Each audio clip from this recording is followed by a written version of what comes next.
దేశంలో ప్రతిరోజు పేదలు, రైతులు, దళితులు, మహిళలు, యువతకు అన్యాయం జరుగుతుందన్నారు కాంగ్రెస్ అగ్రనేత రాహుల్ గాంధీ. బీజేపీ దేశంలో విద్వేషాన్ని వ్యాప్తి చేస్తుందని ఫైర్ అయ్యారు. ముంబైలో జన్ న్యాయ్ పాదయాత్ర చేశారు రాహుల్ గాంధీ. క్రాంతి మైదాన్లోని గాంధీ స్మారక స్తూపం ముందు పూలమాలలు వేసి నివాళులర్పించారు. జన్ న్యాయ్ యాత్రలో ప్రియాంక గాంధీతో పాటు సీనియర్ కాంగ్రెస్ నాయకులు పాల్గొన్నారు.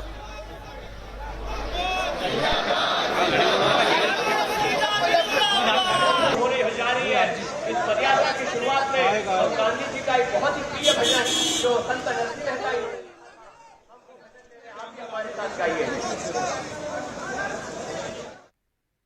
भारत जोड़ो यात्रा पे निकले, 4000 किलोमीटर चले कन्याकुमारी से कश्मीर, और हम सबको, मुझे तो पहली बार हिंदुस्तान को नजदीकी से देखने का मौका मिला। मेरे दिमाग में एक हिंदुस्तान था, एक इंप्रेशन था, और जैसे ही मैं चलना शुरू किया वो इंप्रेशन टूटता गया, बदलता गया, और अंत में जब मैं कश्मीर पहुंचा मेरा रियलाइजेशन ये था कि जिस चीज को मैं हिंदुस्तान मानता था वो एक्चुअली हिंदुस्तान था ही नहीं, वो मेरे इमेजिनेशन का हिंदुस्तान था, अनइन्फॉर्म्ड हिंदुस्तान था। और ये जो मैं हिंदुस्तान भारत जोड़ो यात्रा में जिसको देखा है, ये भी एक प्रकार से अनइन्फॉर्म्ड हिंदुस्तान है। ये पहले वाले हिंदुस्तान से बेहतर इन्फॉर्म्ड है, मगर ये भी हिंदुस्तान की समझ नहीं है कि हिंदुस्तान नफरत का देश नहीं है, मोहब्बत का देश है।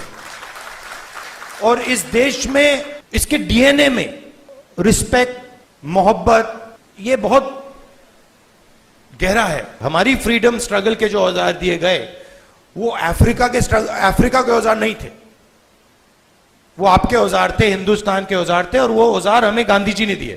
तो जब मैं चल रहा था, मेरे दिमाग में सवाल आया कि अगर हिंदुस्तान मोहब्बत का देश है तो इसमें नफरत क्यों फैल रही है। मनरेगा से गरीब व्यक्ति की आदत बिगड़ जाती, मतलब वो काम कर रहा है, उसको आप उस काम के लिए पैसा दे रहे हो और उसकी आदत बिगड़ रही है। और दूसरी तरफ 20-25 लोग हैं, उनका 16 लाख करोड़ रुपए माफ हो रहा है, उनकी आदत नहीं बिगड़ रही।